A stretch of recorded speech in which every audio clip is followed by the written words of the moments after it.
আসসালামু আলাইকুম। আজ ৫ দিন পর এই বোর্ডিং করা বাচ্চাগুলো বার করতেছি বাহিরে। সবসময় ঘরের ভিতরে থাকলে বাচ্চাগুলো শারীরিকভাবে অনেকটা দুর্বল হয়ে যায় এবং বাচ্চার মধ্যে নানা রোগবালাই জন্ম নেয়।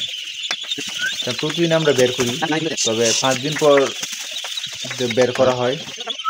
৫ দিন পরে প্রতিদিন বের করা হয়, এর আগে আমরা বার করি না। আমরা মূলত বোর্ডিংটা করে থাকি, যারা বোর্ডিং পারেন না তাদের জন্য আমরা বোর্ডিংটা করে থাকি।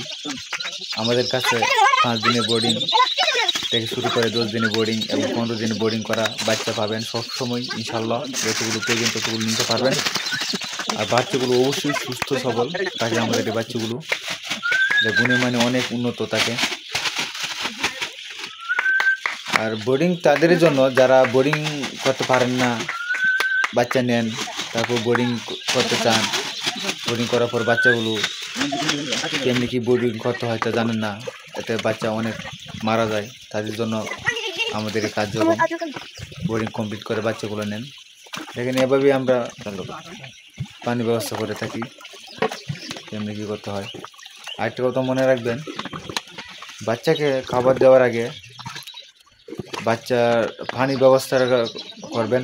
আর সব সময় বাচ্চার যে পানি পাত্রগুলো আছে, পাত্রগুলোকে পরিষ্কার পরিচ্ছন্ন রাখবেন এবং খাবার দেওয়ার আগে, বাচ্চাকে খাবার দেওয়ার আগে পানিগুলো দিবেন। কারণ খাবার দেওয়ার পর বাচ্চা পানি চাই, তাড়াতাড়ি পানি চাই। এতে যদি বাচ্চাটা পানি তাড়াতাড়ি না পায়, তাহলে বাচ্চাটা মানে অনেক ক্ষতির সম্মুখীন হয়। দেখেন, পানি দেওয়ার পর আমরা খাবারটা দিতেছি, এভাবে চিত্রে দিতেছি বাহিরে। আর সবসময় বাচ্চা খাবার পায়, এতে বাচ্চাটা অনেক সুস্থ সবল থাকে। বাচ্চাটা যখন ঘর থেকে বার করছি তখন পটাশ প্লাস স্যাভলন দিয়ে ঘরটা আবার জীবাণুনাশক, অর্থাৎ জীবাণুনাশক দিয়ে ঘরটা পরিষ্কার পরিচ্ছন্ন করা হয় অনেক ক্ষেত্রে, রোগ জীবাণু ক্ষেত্রে। এতে ঘরটা অনেক ভালো থাকে, রোগ জীবাণু কম জন্মায় বাচ্চার মধ্যে।